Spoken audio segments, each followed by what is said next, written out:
새날을 여는 새벽 말씀 나눔입니다. 부르심을 받은 사람들이라는 제목으로 고린도전서 말씀을 함께 나누고 있습니다.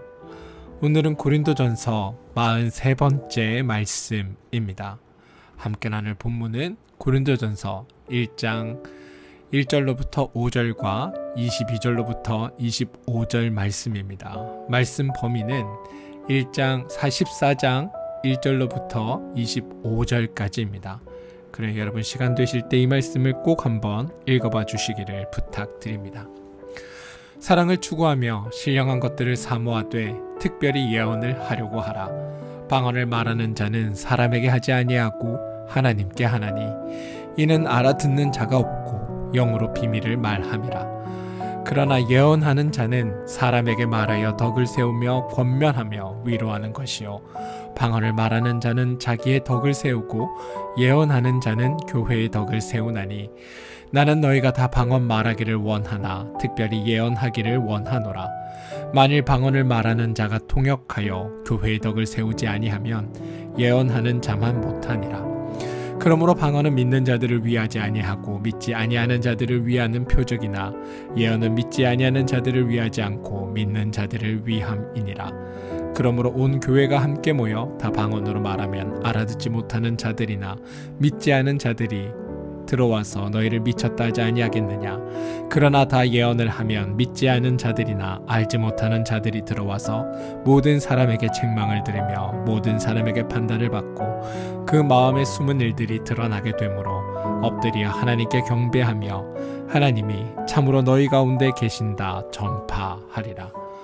고린도전서 14장 1절로부터 5절 말씀과 22절로부터 25절 말씀입니다. 우리는 지난주 금요일 방언에 대한 바울의 가르침에 대해서 우리가 알아보았습니다. 오늘은 예언에 대한 것들을 살펴보길 원합니다. 하나님께서 은혜로 주신 은사들, 특히 예언에 대해서도 사실 억지 해석과 오용이 있어 왔습니다. 그런데 방언과 달리 예언은 사람에게 하는 것이기 때문에 훨씬 더 신중하고 조심해야 할 은사입니다. 오늘은 예언이라는 이 귀한 은사의 능력과 그에 따른 막중한 책임에 대해 함께 살펴보겠습니다. 바울이 12장에서 은사를 소개한 후에 31절에서 너희는 더욱 큰 은사를 사모하라. 내가 또한 가장 좋은 길을 너에게 보이리라 라고 말하면서 13장 전체에서 사랑을 길게 강조합니다. 그리고 오늘 본문 14장 1절에서 사랑을 추구하며 신령한 것들을 사모하되 특별히 예언을 하려고 하라 라고 이야기합니다. 이 말은 계속해서 사랑을 강조하는 표현이고 이 예언이라는 것도 이 사랑을 추구하는 것 안에 포함되는 특별한 능력이라고 말하고 있음을 우리는 알아야 합니다. 그럼 바울은 왜 계속해서 사랑을 강조하고 있을까요? 바로 고린도 교회들이 은사를 받았음에도 불구하고 그것을 자기의 자랑의 수단으로 사용하거나 교만의 도구로 이용하거나 분쟁의 원인으로 그 은사를 사용했기 때문입니다. 더 큰 은사를 사모하되 그 은사를 사용하는 가장 좋은 길은 사랑이라는 것을 바울은 가르치고 싶었던 겁니다. 저는 이 바울의 가르침이 여러분들에게도 있게 되길 소망합니다. 우리가 하나님께로부터 어떤 특별한 은사들을 받아서 그 은사들로 주님의 일을 감당합니다. 그런데 그 은사들의 최종적인 자리는 그 은사들이 지향해야 할 최종적인 목표는 결국 모든 성도가 하나님 안에서 함께 사랑하는 것에 있다는 사실을 기억해 주시기 바랍니다.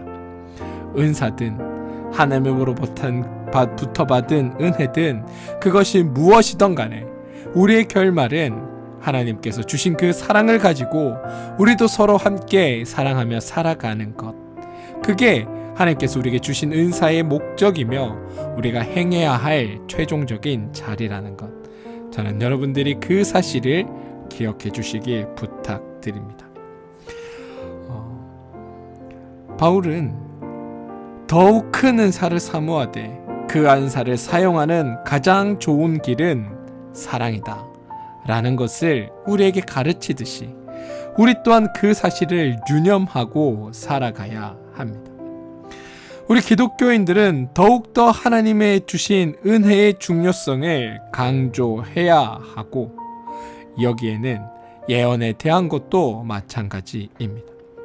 특별히 예언은 우리의 지혜나 능력으로 되는 것이 아니라 하나님께서 은혜로 주시는 선물입니다. 그런데 바울은 왜 1절에서 특별히 예언을 하라라고 이야기했을까요? 그 이유는 곧 나오는 본문에서 분명해지는데요. 방언을 하는 사람의 덕을 세우지만 예언은 교회의 덕을 세우기 때문입니다. 하나님이 은사를 주신 목적이 유익하게 하려 하심이고, 몸 가운데 분쟁이 없고 오직 여러 지체가 서로같이 돌보게 하셨느니라 라는 것을 생각한다면 예언이야말로 하나님께서 은사를 주신 그 본래 목적에 가장 부합하는 은사라는 것을 우리는 기억해야 합니다. 2절, 방언을 말하는 자는 사람에게 하지 아니하고 하나님께 하나니. 3절, 그러나 예언하는 자는 사람에게 말하여 덕을 세우며 권면하며 위로하는 것이며. 이 두 구절을 여러분 꼭 기억하셔야 합니다. 방언은 하나님께 하고 예언은 사람에게 한다. 이 차이가 모든 차이를 만들어냅니다.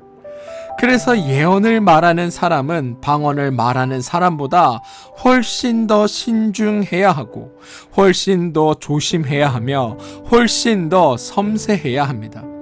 왜냐하면 방언은 하나님께 하고 예언은 사람에게 하기 때문입니다. 방언은 하나님께 하니까 방언을 듣는 분은 하나님이십니다. 그러니까 하나님께 하는 방언은 우리가 특별히 걱정 안 해도 됩니다. 하나님은 감정 조절도 잘하시고 우리의 말을 오해하지도 않으시고, 또한 우리가 하나님께 하시는 말을 가지고 하나님이 삐지시거나 거기에 대해 보복하지도 않으십니다. 방언은 아무리 해도 하나님께 하는 것이기에 문제가 될 게 없습니다. 그런데 예언은 누구에게 하느냐? 바로 사람에게 말하는 겁니다. 예언을 듣는 대상이 사람입니다. 그런데 여러분, 우리는 사람은 여차하면 오해하기도 하고, 여차하면 마음이 상함을 받기도 하고, 또 때로는 부풀리기도 하고 퍼뜨리기도 서슴지 않는 존재입니다.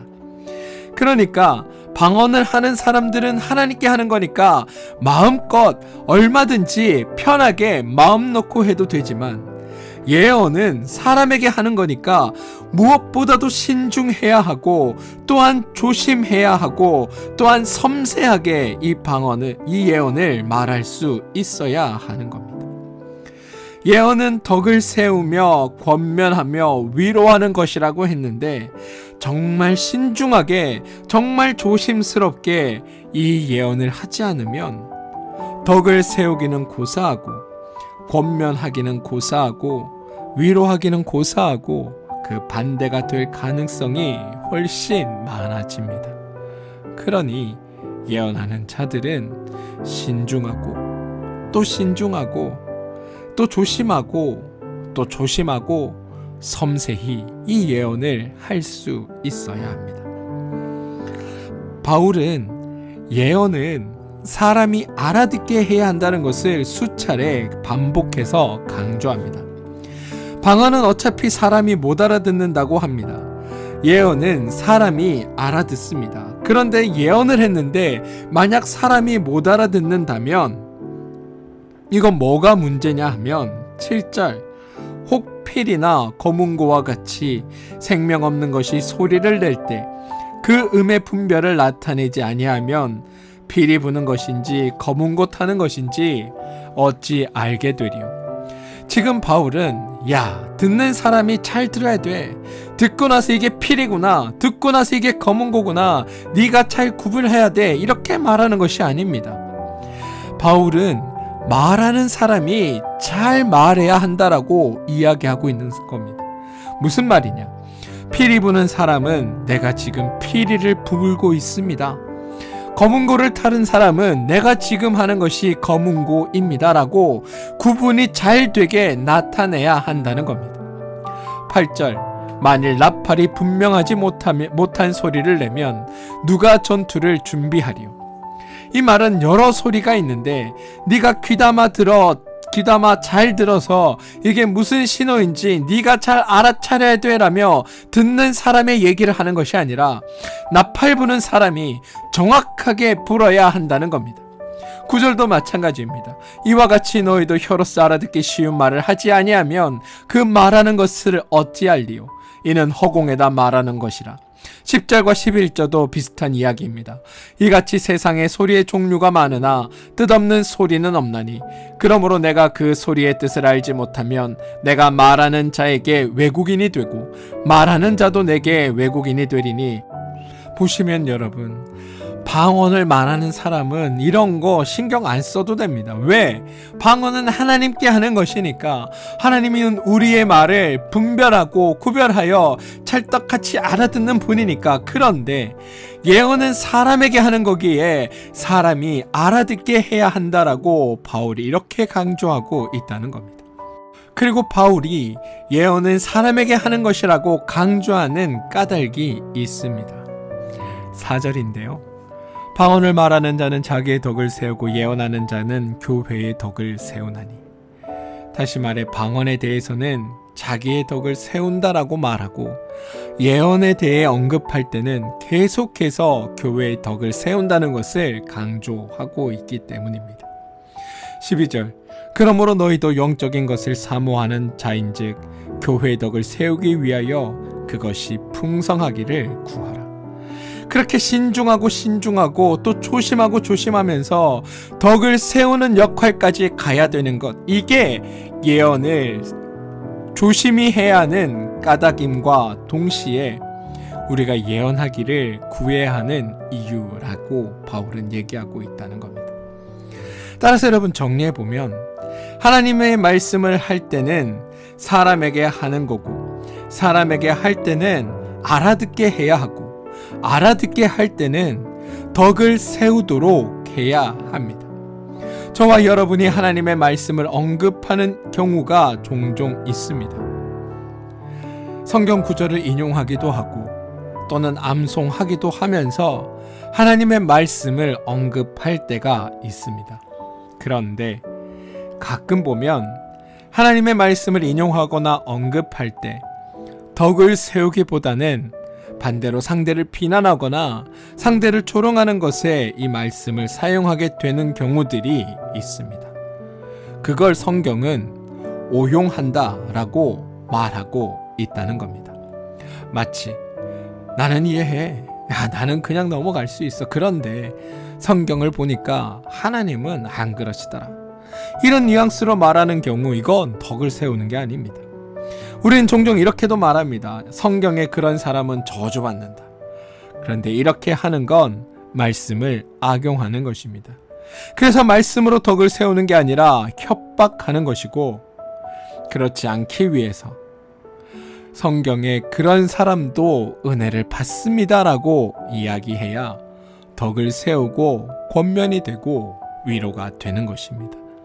저는 여러분들이 하나님의 말씀을 인용할 때 말씀을 듣는 대상에게 바로 이러한 덕을 세우고 권면이 되고 위로가 되는 말씀으로 주님의 말씀을 전하게 되길 소망합니다. 그게 우리가 하나님의 말씀을 가지고 오용하지 않는 방법이기 때문입니다. 여러분에 한번 질문 드려보겠습니다. 방언과 예언 중 어느 게 더 편할 것 같습니까? 저는 단언하게 방언이라 말할 수 있을 것 같습니다. 왜냐하면 방언은 하나님에게 하는 것이기 때문입니다. 그래서 편하게 해도 되고 어차피 알아들을 사람이 없으니까 마음껏 하나님 앞에 나의 것을 털어놓아도 상관없습니다. 대신 방언은 나에게는 유익이 있지만 사람과의 관계에서는 유익이 없고 덕을 세우는 일이 없습니다. 따라서 여러분들은 방언과 예언 중에 무엇을 더 하고 싶어야 하냐 하면 바로 예언입니다. 그래서 바울도 예언을 더 강조하고 있는 겁니다. 1절 사랑을 추구하되 신령한 것들을 사모하되 특별히 예언을 하려고 하라. 19절 교회에서 내가 남을 가르치기 위하여 깨달은 마음으로 5마디 말을 하는 것을 1만 마디 방언을 말하는 것보다 나으리라. 사랑하는 성도 여러분, 저는 여러분들이 하나님의 은사를 사모하고 방언이나 예언 중에 무언가를 하고 싶어 한다면 방언이 아니라 예언하기를 사모하는 여러분들 되시길 바랍니다. 그래서 우리가 서로를 향해 하나님이 주신 말씀 안에서 그 은사 안에서 서로의 덕을 세우고 서로를 높여주고 서로에게 유익이 되는 그런 예언들을 통하여 우리 공동체가 하나님 안에서 더욱 귀하게 쓰임받는 공동체 되기를 원합니다. 이 방언과 예언에 대한 바울의 결론은 24절과 25절인데요. 그러나 다 예언을 하면 믿지 아니하는 자들이나 알지 못하는 자들이 들어와서 모든 사람에게 책망을 들으며 모든 사람에게 판단을 받고 그 마음에 숨은 일들이 드러나게 되므로 엎드려 하나님께 경배하며 하나님이 참으로 너희 가운데 계시다 전파하리라. 여러분, 바울이 예언을 통해 내리고 싶어하는 결론은 바로 이것입니다. 첫 번째, 예언은 누구에게 한다? 사람에게 하는 것이다. 그래서 믿지 않는 사람들이나 알지 못하는 자들에게 이 예언은 할 수 있는 것이다. 두 번째, 그 예언은 알아듣게 해야 한다. 그래서 모든 사람에게 책망을 받고 판단을 받으라는 식으로 알아듣는 행동이 언급되는 겁니다. 여기서 주의할 것, 책망을 들으며 라는 것은 꾸중이나 질책을 받는다는 의미가 아닙니다. 이거는 드러나다, 노출되다, 빛으로 가져오다 라는 의미이고, 판단을 받고 라는 표현은 조사하다, 가려내다 라는 의미입니다.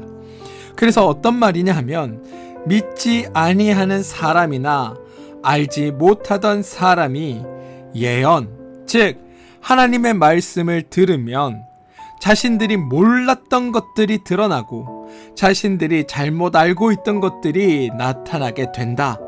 그런 의미입니다. 따라서 하나님을 알지 못하는 자들이 하나님의 말씀을 예언을 들음으로 말미암아 내가 하나님의 자녀이며 하나님의 은혜 안에서 하나님의 구원을 받은 존재라는 것을 알게 되고, 그동안 내가 하나님 아닌 것들을 쫓아 살았던 것들이 다시금 하나님을 쫓아 살게 됨으로 말미암아 하나님을 쫓으며 살아가는 삶이 가장 귀하고 복되다는 것을 알게 되는 것, 그게 예언의 역할이라고 바울은 말하고 있다는 것입니다.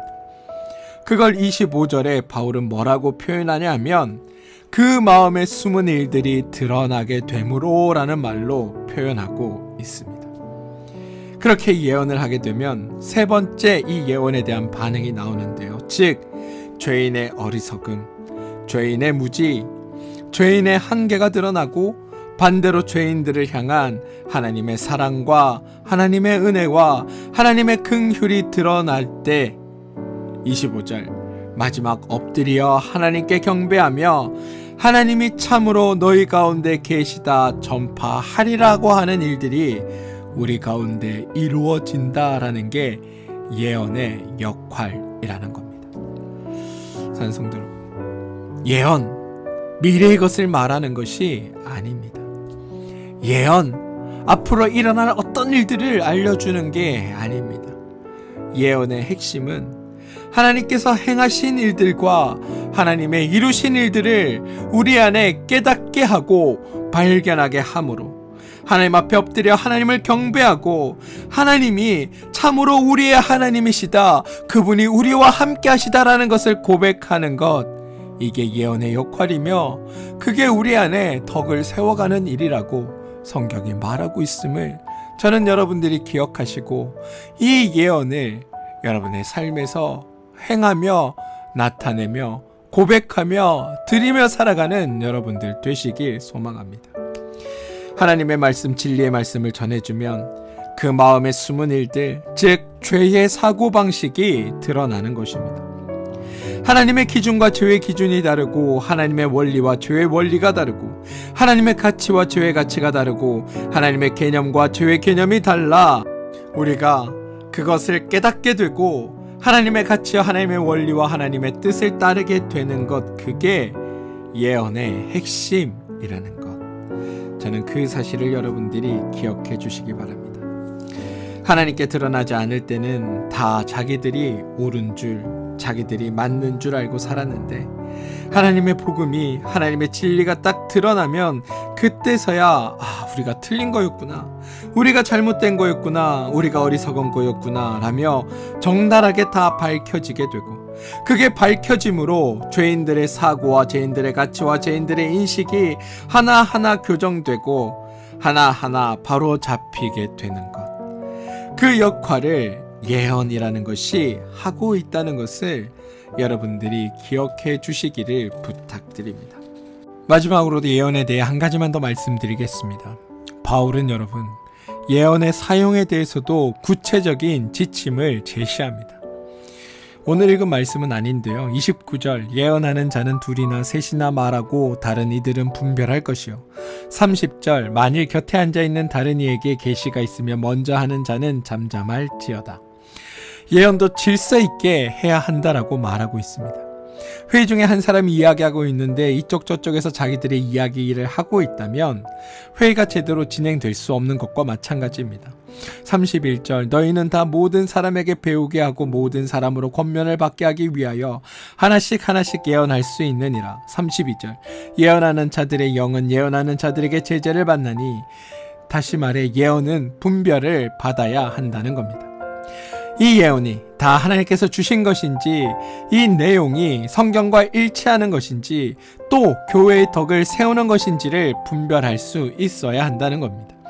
33절, 하나님은 무질서의 하나님이 아니시오 오직 화평의 하나님이시라. 예언이 아무리 귀한 은사라고 하더라도 무질서와 혼란을 가져온다면 그건 하나님께서 원하시는 것이 아니라는 것을 여러분 기억하시고, 하나님은 화평의 하나님이시고 질서의 하나님이심을 아시고, 여러분들이 여러분의 이웃들에게 하는 모든 증거와 하나님의 말씀 안에서 이루어지는 모든 예언이 여러분 안에 참된 평화와 화평을 이루어내고 하나님의 덕을 세우고 교회의 덕을 세워나가는 일에 쓰임받게 되길 주님의 이름으로 축원드립니다.